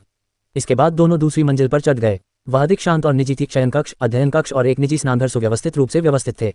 लीरा ने बताया कि एक बार उसका एज बैंड सिंक्रोनाइज हो जाने पर विला स्वयं को उसके माना पैटर्न के अनुसार समायोजित कर लेगा, यहाँ तक कि उसकी पसंद के अनुसार फर्नीचर और तापमान भी बदल जाएगा। आप प्रधानाचार्य से मिलना चाहते हैं? लीरा ने हैरानी से पूछा। उसकी भौहें तन गईं। फिर थोड़ी सी निराशा के साथ उसने कहा, मुझे खेद है कि यह मेरे अधिकार क्षेत्र से बाहर है, लेकिन मुझे लगता है कि आप इसके लिए प्रशिक्षक यारा से बात कर सकते हैं। माइकल ने सहमति में सिर हिलाया। अगर कोई भी छात्र अकादमी प्रमुख से मिलने का अनुरोध कर सकता तो यह अजीब बात होती। फिर भी जिज्ञासा उसे सता रही थी, खासकर अब तक उसने जो कुछ देखा था उसके बाद। दुर्भाग्यवश जब उन्हें प्रशिक्षक यारा मिली और उन्होंने अपना अनुरोध किया तो उनकी प्रतिक्रिया वैसी नहीं थी जैसी उन्होंने उम्मीद की थी। प्रिंसिपल, यारा ने धीरे से सांस छोड़ते हुए दोहराया, मुझे नहीं पता कि वो आपसे इतनी जल्दी क्यों मिलना चाहते हैं, लेकिन मुझे खेद है कि आपको इंतजार करना पड़ेगा। आज कुछ ऐसा काम आ गया है जिसके लिए उन्हें और उप प्रिंसिपल दोनों को तुरंत ध्यान देना होगा। उसका चेहरा संयमित था, लेकिन उसमें क्षमा का भाव था। जब तक उनका काम पूरा नहीं हो जाता हम कुछ नहीं कर सकते। माइकल ने अपने चेहरे पर झलक रही हल्की सी निराशा को छुपाते हुए हल्के से सिर हिलाया। समझ गया। वह वहां ज्यादा देर नहीं रुका। आगे बात करने का कोई फायदा नहीं था। उसे धन्यवाद कहने के बाद वह जाने के लिए मुड़ गया। माइकल कुछ देर के लिए बिना किसी उद्देश्य के इधर उधर घूमने लगा। ये सोचने लगा कि क्या उसे अपने विला में जाकर आराम करना चाहिए। तभी पीछे पीछे चल रही लीरा अचानक बोल पड़ी। उसकी आवाज़ फिर से खिलखिला उठी। अरे चूंकि हम अभी प्रधानाचार्य से नहीं मिल सकते तो क्यों ना हम अकादमी के भोजनालय में ही चले जाएं। माइकल ने उसके सुझाव पर भौहें चढ़ा लीं। भोजनालय? वह मुस्कुराए। आप छात्रावास तो देख ही चुके हैं, अब देख ही लीजिए कि अकादमी अपने छात्रों को क्या क्या सुविधाएं प्रदान करती है। यकीन मानिए ये देखने लायक है। वह एक पल के लिए रुका, फिर धीरे से मुस्कुराया। हालांकि अब वह एक सच्चा इंसान था, फिर भी उसके पुराने स्वभाव का कुछ अंश अभी भी बाकी था और वह स्वभाव हमेशा अच्छे भोजन की कद्र करता था। ठीक है, उसने कहा। उसके होठों पर हल्की सी मुस्कान आ गई। आप आगे चलिए। लीरा की मुस्कान और चौड़ी हो गई। पब फ्यूचर विज्ञापन। और इसलिए दोनों प्रशासनिक विंग से मुड़कर अकादमी के भोजन कक्ष की ओर जाने वाले रास्ते पर चल पड़े, जहां लीरा के अनुसार स्वाद की असली परीक्षा उनका इंतजार कर रही थी। जब वे अपने रास्ते पर थे तभी अचानक एक तीखी आवाज ने शांत रास्ते को भेद दिया। आप दोनों। माइकल और लीरा दोनों रुक गए और स्रोत की ओर मुड़ गए। कुछ दूरी पर लोगों का एक समूह खड़ा था। सबसे आगे खड़ा व्यक्ति, जो स्पष्ट रूप से नेता था, लगभग 25 वर्ष का लग रहा था। उसके काले बाल ढीले ढाले तरीके से उसके सिर के पीछे बंधे हुए थे और उसका हावभाव आत्मविश्वास से भरा हुआ था। उनके आसपास एक खास तरह की परिष्कृत आभा थी। उसे पहचानते ही लीरा का चेहरा पीला पड़ गया। उसकी पहले वाली सहजता गायब हो गई। उसकी जगह एक तनाव ने ले लिया, जिससे वह अनजाने में अपनी आस्तीन को कसकर पकड़ने लगी। माइकल ने सबसे पहले उसकी प्रतिक्रिया देखी और थोड़ा भौहें चढ़ा ली, फिर अपना ध्यान उस युवक की ओर मोड़ा जो अब संयमित कदमों से उनकी ओर आ रहा था। उस युवक की निगाहें उस पर टिक गईं। तुम माइकल हो, है ना? उसने शांत स्वर में पूछा। माइकल ने एक पल के लिए पलकें झपकाईं। अचानक पूछे गए सवाल से वह थोड़ा विचलित हो गया। फिर भी उसने शांत भाव से जवाब दिया, हाँ। उसी समय सामने खड़े व्यक्ति को देखते हुए उसकी निगाहें थोड़ी और तीखी हो गईं। उस युवक की उपस्थिति प्रभावशाली थी। कम से कम वह निस्संदेह सहायक शिक्षक अर्लेन से अधिक मजबूत था, जो कि 47वें स्तर का तीरंदाज था, जिससे माइकल की मुलाकात मूल भूमि में अकादमिक क्षेत्र में कॉलेज परीक्षाओं के तीसरे दौर के दौरान हुई थी। माइकल यह नहीं बता सका कि यह शक्ति किसी उच्च स्तर से आ रही थी या केवल एक बेहतर आधार से। उस व्यक्ति की ऊर्जा में शक्ति तो थी, लेकिन रैंक 3 अवेकने के दबाव जैसी भीषणता नहीं थी। तो अभी तक वह अगले पद पर नहीं पहुंचा है, माइकल ने सोचा। फिर भी वह करीब है। उस व्यक्ति का आत्मविश्वास निराधार नहीं था, लेकिन इतना भी पर्याप्त नहीं था कि माइकल उसे गंभीरता से ले। क्यों? माइकल ने धीमी आवाज में पूछा। क्या आपको कुछ चाहिए? युवक के होठों पर हल्की सी मुस्कान आई, हालांकि वह पूरी तरह से मुस्कुराहट नहीं थी। इससे पहले कि माइकल कुछ कह पाता, अचानक उसे एक धुंधली लेकिन स्पष्ट निगाह का एहसास हुआ, जो अदृश्य उंगलियों की तरह उसके शरीर को छू रही थी। पब फ्यूचर विज्ञापन। एक खोजी शक्ति। कोई उस पर जासूसी करने की क्षमता का इस्तेमाल कर रहा था। माइकल के चेहरे पर तुरंत शांति छा गई। यह एहसास उसके लिए बहुत जाना पहचाना था, जैसे कोई अनजान निगाह उसकी जानकारी में ताक झांक कर रही हो। तो उसने असल में मुझ पर सीधे तौर पर डिटेक्ट का इस्तेमाल किया। जैसे जैसे माइकल बड़ा होता गया, उसे इस हाव भाव से चिढ़ होने लगी। दूसरी ओर दूसरे पक्ष की पहले की शांत निगाहें गंभीर हो गईं। लीरा का दिल बैठ गया। उसके माथे पर ठंडे पसीने आ गए और वह माइकल के थोड़ा करीब गई। उसकी आवाज़ लगभग फुसफुसाहट जैसी थी। माइकल, चलो चलते हैं, उसने धीमी आवाज़ में कहा। माइकल ने उसकी तरफ मुड़कर देखा। वह उस समय सचमुच असमंजस में था। एक तो वह ये सोच रहा था कि वह कौन व्यक्ति था जो लीरा के व्यवहार को पल भर में बदल सकता था। उनकी क्या स्थिति थी? लीरा ने उसे तुरंत पहचान लिया। वह रिन हॉलवेन था, जो इस सेमेस्टर में 5वें वर्ष का छात्र और लेवल 50 का मैजिक स्वॉर्ड्समैन था, विशेष श्रेणी का छात्र। 2 साल पहले वह पहले ही 50वें स्तर पर रैंक 2 की उच्चतम सीमा तक पहुंच चुका था और एक कानून को समझना शुरू कर चुका था। तब से उसने खुद को लगभग अस्वाभाविक हद तक परिष्कृत कर लिया था। हालांकि उनकी प्रगति तीसरे रैंक के मुहाने पर रुक गई थी, लेकिन अकादमी में किसी ने भी उन्हें स्थिर नहीं समझा। पदोन्नति से यह एक कदम दूर का अंतर ही था जो केवल बलवानों को वास्तव में भयावह बना देता था। उनकी माना शक्ति, आत्मा के साथ तालमेल और नियमों की समझ उस स्तर पर थी कि कुछ तीसरे रैंक के लोग भी उसका मुकाबला नहीं कर सकते थे। 5वीं कक्षा के छात्रों में वह कम से कम शीर्ष 20 में स्थान रखता था। हालांकि यदि केवल तीसरे स्थान से नीचे वालों को ही गिना जाए तो वह आसानी से शीर्ष 5 में शामिल था। उसने अंतर्महाद्वीपीय अवेकनर टूर्नामेंट में 2 बार अकादमी का प्रतिनिधित्व किया था और हर जगह ख्याति अर्जित की थी। जैसे जैसे लीरा उसे देखती रही, उसका पेट कसता गया। उसके जैसे ओहदे का कोई व्यक्ति बिना वजह प्रथम वर्ष के छात्रों या यहाँ तक कि तृतीय वर्ष के छात्रों को नहीं रोकता था। उसके जैसे लोग तुच्छ बातों पर समय बर्बाद नहीं करते थे। द्वितीय रैंक के शिखर पर बैठे 5वें वर्ष के छात्र का यहाँ स्वयं प्रकट होना और इतनी सहजता से उन्हें पुकारना, इसका कुछ मतलब तो था। उसने सभी संभावनाओं पर जल्दी से विचार किया। क्या ये प्रधानाचार्य की करतूत थी, या शायद माइकल से ही कुछ जुड़ा हुआ था? उसके मन में जितने भी विकल्प आते, हर विकल्प से उसकी धड़कन तेज हो जाती। तभी लीरा को कुछ और याद आया, रिन हॉलवेन के बारे में कुछ। रिन की एक छोटी बहन थी। वह जागरूकता फैलाने वाली भी थी। यह एक ऐसी घटना थी जिसने प्रशंसा और ईर्ष्या दोनों को जन्म दिया। जागृति प्राप्त करने वाले लोग वंशानुगत रूप से पैदा नहीं होते थे। उनका उद्भव किसी निश्चित पैटर्न का पालन नहीं करता था। किसी शक्तिशाली माता पिता या भाई बहन का होना शायद थोड़ा बहुत लाभ प्रदान कर सकता था, जैसे कि ऊर्जा से भरपूर वातावरण के संपर्क में आना, शायद थोड़ी बहुत वंशानुगत क्षमता, लेकिन ये कोई गारंटी नहीं थी। कुछ जागृत संतानें सामान्य मनुष्यों की तरह ही जीवन व्यतीत करती रहीं और मर गईं। उन्हें कभी भी माना ऊर्जा का अनुभव नहीं हुआ। अन्य कम भाग्यशाली थे। उनकी क्षमताएं इतनी अस्थिर या विरोधाभासी थीं कि उन्होंने अपनी युवावस्था में ही अपनी जीवन शक्ति खो दी। हॉलवेन परिवार से एक ही पीढ़ी में 2 सफल जागृत संतानों का जन्म होना एक चमत्कार था। अफवाहों को याद करते ही लीरा के विचार और भी निराशाजनक हो गए। रिन की बहन रिन्ने हॉलवेन उसके होश में आने के कुछ ही समय बाद सार्वजनिक रूप से गायब हो गई थी। 1 साल पहले ऐसी अफवाह फैली थी कि उन्हें एक विशेष प्रतिभा के कारण अकादमी में जल्दी प्रवेश मिल गया था। लीरा की निगाहें एक बार फिर रिन पर टिक गईं। उसके चेहरे पर खुले तौर पर शत्रुता का भाव नहीं था, लेकिन उसकी निगाहों में कुछ तनाव था। उसने घबराकर निगल लिया, क्या इस मुलाकात का उसकी बहन से कोई संबंध हो सकता है? क्या माइकल ने अनजाने में कुछ कर दिया? नहीं, ये बात समझ में नहीं आती। माइकल तो आज ही अकादमी में आया था, उसका हॉलवेन परिवार से कोई संबंध हो ही नहीं सकता था। फिर भी रिन की उपस्थिति यहाँ किसी भी तरह से आकस्मिक नहीं लग रही थी। उसकी मुठ्ठियां बगल में कसी हुई थीं। रिन इस समय बिल्कुल भी दोस्ताना नहीं लग रही थी। लीरा का शक बिल्कुल सही निकला। माइकल ने वाकई में रिन की दिलचस्पी जगाई थी, भले ही यह पूरी तरह से अनजाने में हुआ हो और संयोग से यह उसकी बहन से संबंधित था। अब फ्यूचर विज्ञापन। 1 सप्ताह पहले रिन को एक ऐसी बात पता चली जिसने उसके शांत बाहरी रूप के बावजूद उसे अंदर ही अंदर क्रोधित कर दिया। अकादमी ने नए प्रथम वर्ष के छात्रों के रैंकिंग परिणाम जारी कर दिए थे, एक ऐसी घटना जिसे वरिष्ठ छात्रों ने ज्यादातर नजरअंदाज कर दिया था, सिवाय रिन जैसे उन लोगों के जिनके पास इसमें दिलचस्पी लेने का एक व्यक्तिगत कारण था। उनकी छोटी बहन रिन्ने हॉलवेन उस सूची में शामिल थी। अपनी असाधारण प्रतिभा के कारण ये लगभग निश्चित था कि वह शीर्ष स्थान प्राप्त करेगी। उसकी क्षमता ऐसी थी कि कुछ प्रशिक्षक भी उससे ईर्ष्या करते थे और उसकी समझने की गति अविश्वसनीय थी। लेकिन जब रिन ने सूची देखी तो वह एक पल के लिए सांस लेना भूल गया। उनकी बहन का नाम दूसरे नंबर पर था और उसके नाम से ऊपर पहले स्थान पर एक ऐसा नाम था जिसे उसने पहले कभी नहीं सुना था, माइकल। वह याद अब भी उसके मन में ताज़ा थी। जब उसने अपनी बहन से इस बारे में पूछा तो वह मुस्कुराए और मानो उसने इस मामले को ऐसे टाल दिया जैसे उसे कोई फर्क ही न पड़ता हो। लेकिन रिन उसे किसी और से बेहतर जानती थी। वह आसानी से हार मानने वाली या अपनी भावनाओं को छिपाने वाली नहीं थी। उसके लहजे में झिझक थी, एक असामान्य ठहराव था जब उसने कहा कि जिसने पहले हाथ बढ़ाया वह साधारण नहीं था। रिन मूर्ख नहीं था। वह समझता था कि रैंकिंग परिणामों के आधार पर तय होती है, न कि पक्षपात के आधार पर। अगर माइकल पहले स्थान पर था तो इसका मतलब था कि उसने रिन से हर मायने में बेहतर प्रदर्शन किया था। इस जानकारी ने उसकी निराशा को और बढ़ा दिया। उसने 2 साल तक अथक परिश्रम किया, रैंक 2 की सीमा तक पहुंचकर रैंक 3 की दहलीज पर ही रुक गया। फिर भी अपनी सारी शक्ति के बावजूद वह रैंक पार करने के लिए आवश्यक संसाधन प्राप्त नहीं कर सका। अकादमी प्रत्येक वर्ष के शीर्ष रैंक वाले छात्रों को कुछ दुर्लभ सामग्रियां वितरित करती थी। यह एक ऐसा विशेषाधिकार था जिसका उद्देश्य सबसे होनहार माने जाने वाले छात्रों की प्रगति को गति देना था। अगर रिन ने प्रथम स्थान प्राप्त किया होता तो उसकी प्रतिष्ठा के कारण उसे आसानी से उन संसाधनों में से एक मिल जाता। अपने भाई और अकादमी के शीर्ष 5वें वर्ष के छात्रों में से एक होने के नाते रिनो संपर्क का उपयोग करके वह उत्प्रेरक प्राप्त कर सकता था जिसकी उसे आवश्यकता थी, एक ऐसा उत्प्रेरक जो उसकी उन्नति सुनिश्चित करता और उसकी नींव को मजबूत बनाता। लेकिन अब वह रास्ता गायब हो चुका था और कारण ठीक उसके सामने खड़ा था, वह व्यक्ति जिसने वह पद ग्रहण कर लिया जो वास्तव में उसकी बहन का होना चाहिए था, माइकल। जैसे जैसे रिन करीब आती गई, लीरा को तनाव बढ़ता हुआ महसूस होने लगा। दबाव को कम करने की कोशिश में उसने एक छोटा कदम आगे बढ़ाया और स्थिति बिगड़ने से पहले ही अपनी बात कह दी। सीनियर रिन, उसने सावधानी से कहा। उसकी आवाज़ स्थिर थी, हालांकि उसका दिल नहीं धड़क रहा था। आपको सावधान रहना चाहिए। अकादमी वरिष्ठ छात्रों द्वारा नए छात्रों के साथ किसी भी तरह की अटपटी हरकत करने को बर्दाश्त नहीं करती। आप जो भी योजना बना रहे हैं उसका अंजाम अच्छा नहीं होगा। उसके शब्द हवा में एक चेतावनी की तरह गूंज रहे थे, लेकिन रिन ने उसकी तरफ देखा तक नहीं। वह उसे जानता नहीं था, उसे इस बात की परवाह भी नहीं थी कि वह कौन है, और निश्चित रूप से अपने से कई साल छोटी छात्रा से सलाह लेने का तो सवाल ही नहीं था। उसके लिए उसके शब्द तो ध्यान देने लायक भी नहीं थे। वह उसके पास से ऐसे गुजरा जैसे वह हवा हो। उसकी निगाहें सिर्फ माइकल पर टिकी थीं। लीरा ने हताशा में अपने होंठ दबा लिए, उसके नाखून हल्के से उसकी हथेली में गड़ गए। वह और भी कुछ कहना चाहती थी, लेकिन रिन की निगाहों में व्याप्त तीक्ष्ण स्थिरता ने उसे रोक दिया। वह माइकल से कुछ ही कदम दूर रुक गया, उसके चेहरे के भाव समझ से परे थे। फिर अचानक ही वह बोल पड़ा, क्या आप द्वंद्व युद्ध में रुचि रखते हैं? द्वंद्व युद्ध? हाँ, रिन ने शांत स्वर में कहा, लेकिन उसकी आवाज़ में कुछ दृढ़ता झलक रही थी। तुम प्रथम वर्ष के सर्वश्रेष्ठ छात्र हो, है ना? देखते हैं कि तुम्हारी यह रैंकिंग वास्तव में मायने रखती है या नहीं। माइकल ने उसे काफी देर तक देखा। उसे उसमें जान से मारने का इरादा तो नहीं दिखा, लेकिन पहले ही दिन 5वें वर्ष के छात्र से लड़ना, ये तो अनावश्यक था, बल्कि मूर्खतापूर्ण था। अंत में उन्होंने कहा, नहीं, मुझे इसमें कोई दिलचस्पी नहीं है। वह जाने के लिए मुड़ा और लीरा को अपने पीछे आने का इशारा किया। लेकिन जैसे ही उसने पहला कदम रखा, रिन की आवाज़ उसके पीछे आई, धीमी लेकिन व्यंग्य से भरी हुई।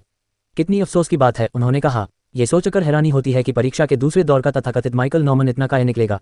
माइकल बीच रास्ते में ही रुक गया। उसका पूरा नाम सुनकर उसकी आंखें थोड़ी सिकुड़ गईं। रिन अपनी बात जारी रखता रहा। उसकी आवाज़ में और अधिक मजबूती आ रही थी क्योंकि उसके पीछे बैठे कुछ छात्र दबी आवाज़ में हंस रहे थे। मुझे उम्मीद थी कि राष्ट्रीय परीक्षाओं के दौरान इतना हंगामा करने वाले से कुछ बेहतर होगा। लगता है कहानियां बड़ा चढ़ाकर बताई गई थीं। मुझे आश्चर्य है कि तुम्हारा परिवार क्या सोचेगा। तुम्हारी चाची, तुम्हारी चचेरी बहन, क्या वे तुम्हें इस तरह भागते देखकर गर्व महसूस करेंगे? लीरा की आंखें हैरानी से चौड़ी हो गईं। रुको, उसने कहना शुरू किया, लेकिन तब तक बहुत देर हो चुकी थी। रिन ने अभी अपना आखिरी वाक्य पूरा भी नहीं किया था कि तभी एक धुंधली सी आकृति उनके बीच से गुजर गई। एक तीखी, गूंजती हुई आवाज से हवा गूंज उठी। माइकल की मुट्ठी इतनी जोर से रिन के जबड़े पर पड़ी कि जमीन हल्की सी कांप उठी और रिन का सिर एक तरफ झुक गया। 5वें वर्ष का छात्र 2 कदम पीछे लड़खड़ाया। उसके जूते पक्की जमीन पर घिसते हुए निकले। उसके होंठ से खून की एक बूंद निकली। फिर उसने खुद को संभाला। पास में बैठे छात्रों के मुंह से हैरानी भरी आवाजें निकलीं। लीरा वहीं जमसी गई। सदमे से उसकी आंखें चौड़ी हो गईं। माइकल ने धीरे से अपना हाथ नीचे किया। उसकी निगाहें ठंडी थीं। अगर माइकल ने अपने मुके को रोकने की पूरी कोशिश न की होती तो रिन और उसके आसपास खड़े सभी लोग सड़क के दूसरी ओर जा गिरते। फिर भी संयमित प्रहार में इतनी ताकत थी कि आसपास मौजूद सभी लोग चौंक गए। माइकल नॉमन, नाम मात्र का ही महत्व था। एकीकृत परीक्षाओं के दौरान उसने जो कुछ किया था उसके बारे में थोड़ी बहुत जानकारी रखने वाला भी समझ जाता कि वह कोई साधारण व्यक्ति नहीं था। फिर भी चूंकि अधिकांश लोगों ने इसे प्रत्यक्ष रूप से नहीं देखा था, इसलिए उन्होंने उसके कारनामों का श्रेय उसके अमर साथी को दिया। ये पूरी तरह गलत नहीं था, पर पूरी तरह सही भी नहीं था। रिन बेशक मूर्ख नहीं था, उसका घमंडी आत्मविश्वास पूरी तरह निराधार नहीं था। वह माइकल के पास सिर्फ उसे डराने के लिए नहीं, बल्कि उसकी प्रतिक्रिया जानने के लिए गया था, ताकि माइकल के इतने करीब रह सके कि अगर वह अपने किसी मरे हुए प्राणी को बुलाने का फैसला करे तो उसका मुकाबला कर सके। रिन के दृष्टिकोण से ये और भी बेहतर था। उसे मरने का डर नहीं था। अकादमी की सुरक्षा व्यवस्था और निगरानी ने यह सुनिश्चित कर दिया था कि कोई भी छात्र वास्तव में किसी दूसरे छात्र को मार नहीं सकता। लेकिन अगर माइकल अपना आपा खो देता, अगर वह अकादमी के व्यवहार संबंधी नियमों को जरा सा भी तोड़ता, तो ये रिन के लिए एक हथियार बन जाता। वह इसका इस्तेमाल उसे सार्वजनिक रूप से दबाने के लिए कर सकती थी, सेमेस्टर शुरू होने से पहले ही, मशहूर माइकल नॉमन की प्रतिष्ठा को धूमिल करने के लिए। कम से कम यही योजना थी। दुर्भाग्यवश चीजें उसकी योजना के अनुसार नहीं हुई। माइकल ने अपना संयम नहीं खोया, नहीं उसने अपनी जगह लड़ने के लिए किसी मरे हुए प्राणी को बुलाया।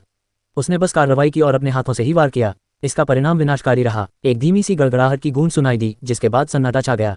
रिन लड़खड़ाते हुए कई कदम पीछे हट गया। उसके जूते पक्की जमीन पर घिसिट रहे थे, क्योंकि वह मुश्किल से अपना संतुलन बनाए रख पा रहा था।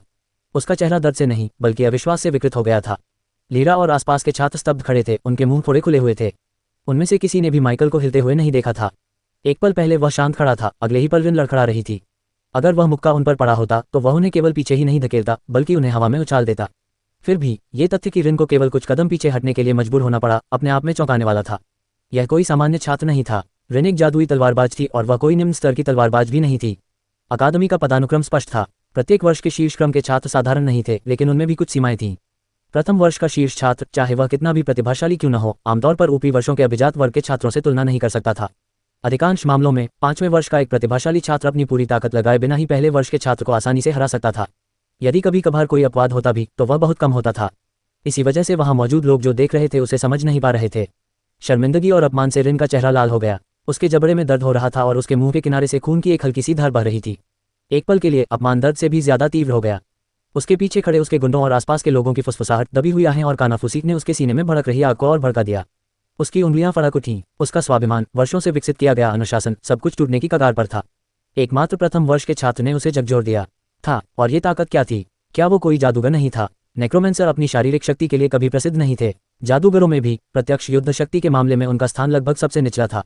रिन ने कड़वाहट से सोचा, उसने मुझे अचानक चौंका दिया। बस इतना ही, एक छुपकर किया गया हमला। उसने गहरी सांस ली और अपने कंधों की कपकपी को दबाया। उसकी उंगलियों पर लालिमा की चमक दौड़ गई, मानो उसकी नसों में ऊर्जा का प्रवाह हो रहा हो। तुम्हें यह मजाकिया लगता है? उसने ठंडे स्वर में कहा। अच्छा, तो चलो इसे निष्पक्ष बनाते हैं। बिना कुछ कहे वह आगे बढ़ा और सीधा मुक्का मारा। उसकी भुजा पर ऊर्जा हल्की बिजली की तरह चमक उठी। उसके जूतों के नीचे की जमीन उसके बल से थोड़ी सी फट गई और उसके वार से हवा में लहरें उठ गईं। लेकिन वार होने से पहले ही माइकल लगभग आलस से हिल गया। उसने हाथ उठाया और रिन के मुंह को हवा में ही पकड़ लिया। टक्कर से एक तेज भारी धमाका हुआ और माइकल के पैरों के नीचे की जमीन दबाव से कांप उठी।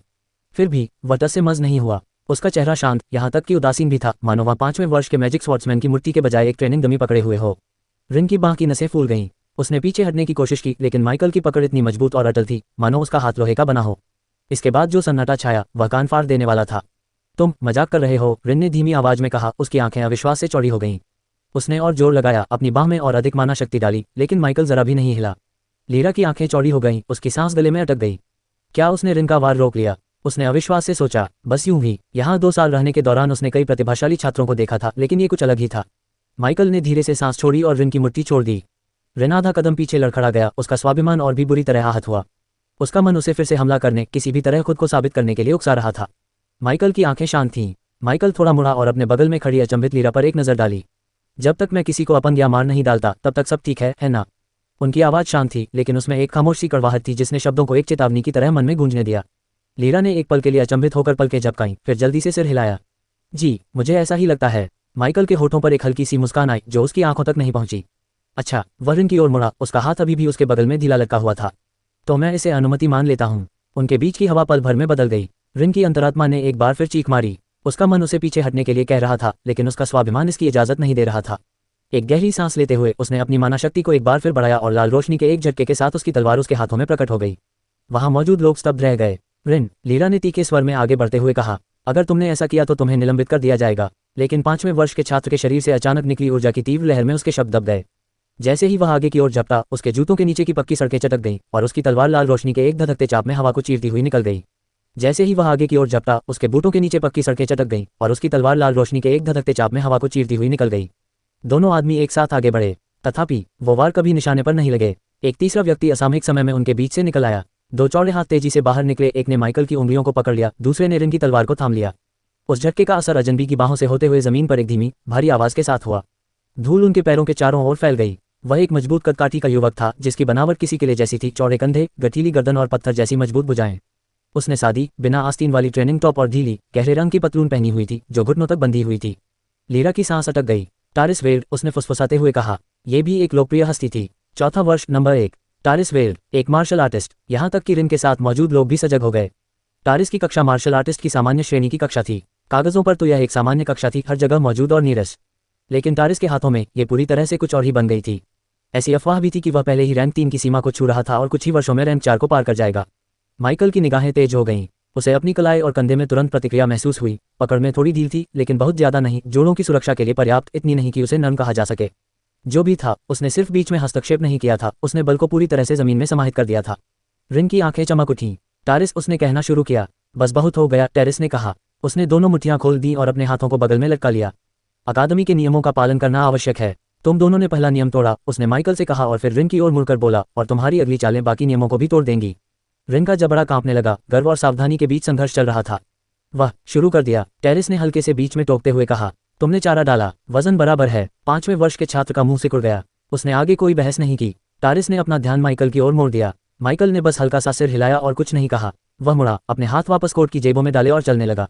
माइकल, लीरा अपनी तंद्रा से बाहर निकली और उसके पीछे दौड़ पड़ी। रिन पर आखिरी सतर्क नजर डाली, फिर टारिस पर। उसने सहज सम्मान में चौथे वर्ष के छात्र के सामने सिर झुकाया। धन्यवाद, उसने धीमी आवाज में कहा। टारिस ने कोई जवाब नहीं दिया। वह वहीं खड़ा रहा जब तक कि समूहों के बीच की दूरी नहीं बढ़ गई। फिर उसने एक बार रिन की ओर देखा। उन्होंने हमेशा की तरह शांत भाव से कहा, अगर आप मैच चाहते हैं तो एक रिंग बुक कर लीजिए। रिन की उंगलियां मुड़ी, उंगलियों के जोड़ सफेद पड़ गए, लेकिन उसने कुछ नहीं कहा। उसके आसपास के छात्रों ने अपनी निगाहें नई जगहों पर टिका दी। तारांकन। माइकल कुछ देर चुपचाप चलता रहा, उसके बूटों की हल्की सी आवाज पक्की सड़क पर गूंजती रही। कुछ पल पहले जो गुस्सा उसके अंदर पनप रहा था, वह अब गायब हो चुका था। उसकी जगह एक शांत जिज्ञासु सुकून ने ले ली थी। अंत में वह लीरा की ओर थोड़ा मुड़ा। वे दोनों वरिष्ठ कौन थे? उसने पूछा। उसकी आवाज तीखी या भावुक नहीं थी, बस स्थिर थी, जैसे कोई पहेली के टुकड़ों को जोड़ रहा हो। लीरा ने धीरे से सांस छोड़ी। अभी भी वह हाल ही में हुई घटना से थोड़ी सहमी हुई थी। जिससे तुमने लड़ाई की, वह रिन हॉलवेन था, 5वें वर्ष का छात्र, उसने कहना शुरू किया। वह एक जादुई तलवारबाज है, लेवल 50 का, रैंक 2 पर है। वह कुछ समय से वहीं अटका हुआ है, लेकिन ज्यादातर लोगों का मानना है कि वह जल्द ही आगे बढ़ जाएगा। जब वह आगे बढ़ेगा तो संभवतः वह एक उत्तम नींव के साथ रैंक 3 तक पहुंच जाएगा। जानकारी को आत्मसात करते हुए माइकल ने हल्के से सिर हिलाया। और दूसरा, लीरा एक पल के लिए हिचकिचाई, मानो उसका नाम लेना सम्मान की मांग कर रहा हो। वह टारिस वेल्ड था, चौथी कक्षा का सबसे होशियार छात्र। उसकी कक्षा मार्शल आर्ट है। Martial artist. माइकल ने उसकी तरफ देखा। ये तो सामान्य स्तर का कोर्स है ना? आमतौर पर, हाँ, उसने हल्की मुस्कान के साथ कहा। लेकिन उसके हाथों में ये बिल्कुल भी आम बात नहीं है। टारिस अलग है। वह ऐसा व्यक्ति है जो प्रशिक्षकों को भी सतर्क कर देता है। वह जादू या दिखावटी तकनीकों पर निर्भर नहीं करता, सिर्फ अपने शरीर, अपने नियंत्रण और समय की अद्भुत समझ पर। वह पहले ही रैंक 3 के शिखर के करीब है और कुछ लोग कहते हैं कि वह स्नातक होने से पहले ही शिखर पर पहुंच जाएगा। ये सुनकर माइकल की भौहें थोड़ी ऊपर उठ गईं। शानदार, बेहद प्रभावशाली, लीरा ने व्यंग्यात्मक हंसी के साथ कहा। जब वह गंभीरता से लड़ता है तो वह भयानक होता है। लोग कहते हैं कि उसने एक बार स्पार के दौरान रैंक 3 के प्रशिक्षक को बिना किसी शक्ति का प्रयोग किए केवल अपनी तकनीक से ही हरा दिया था। माइकल ने एक पल के लिए पीछे मुड़कर देखा। मैं समझ गया। लीरा को लगा कि बात यहीं खत्म हो गई, लेकिन माइकल के अगले सवाल ने उसे चौंका दिया। क्या आप जानते हैं कि वह मेरे प्रति इतना शत्रुतापूर्ण क्यों था? उसने धीमी आवाज में पूछा। लीरा हिचकिचाई। वह भी यही सोच रही थी। माइकल की निगाहें सामने टिकी रहीं, चेहरे पर भावहीनता छाई रही। वह सिर्फ मुझे उकसाने नहीं आया था। वह जानता था कि मैं कौन हूं, और उससे भी कहीं ज्यादा। पहली मुलाकात में ऐसा होना सामान्य बात नहीं है। माइकल सतर्क था। आखिर रिन को न केवल उसका पूरा नाम पता था, बल्कि उसने उसके परिवार का भी जिक्र किया था। इतनी गहरी जान पहचान संयोग से नहीं हुई थी। लीरा ने अपने होंठ दबा लिए। उसे समझ नहीं आ रहा था कि वह अपने मन की बात कहे या नहीं। उसने धीरे से कहा, आप गलत नहीं हैं। ये बिल्कुल भी सामान्य नहीं है। उसने कुछ देर नीचे देखा, अपने विचारों को व्यवस्थित करने के बाद बोली, अगर मुझे अनुमान लगाना हो तो मैं कहूंगी कि आपने अनजाने में ही उसकी दिलचस्पी जगा दी होगी। माइकल ने अपना सिर थोड़ा सा घुमाया और उसे तिरछी नजर से देखा। क्या तुमने उसकी दिलचस्पी जगाए? हम। उसने सिर हिलाया, हालांकि उसकी आवाज थोड़ी धीमी हो गई। तुम इस साल के पहले नंबर के छात्र हो, है ना? नतीजे घोषित होने से पहले सभी को लग रहा था कि यह स्थान उसकी छोटी बहन रिन हॉलवेन को ही मिलेगा। वह असाधारण रूप से प्रतिभाशाली है, यहाँ तक कि अधिकांश विलक्षण प्रतिभाओं से भी कहीं ज्यादा। मैंने सुना है कि उसे अकादमी में पहले ही दाखिला मिल चुका है, लेकिन फिर भी रैंकिंग मायने रखती है, क्योंकि इससे पहचान और विशेषाधिकार मिलते हैं। लीरा ने धीरे से आह भरी। लेकिन जब नतीजे आए तो उसका नाम दूसरे नंबर पर था। तुम्हारा नाम पहले नंबर पर था। शायद यही इस सब की वजह हो। माइकल ने थोड़ा सा भौहें सिकुड़ी। तो मेरे अस्तित्व मात्र से ही मैं उसकी समस्या बन गया। लीरा ने घबराकर हल्की सी हंसी हंसते हुए कहा, शायद। माइकल ने तुरंत जवाब नहीं दिया। वह इस पर विचार करते हुए धीरे धीरे चलने लगा।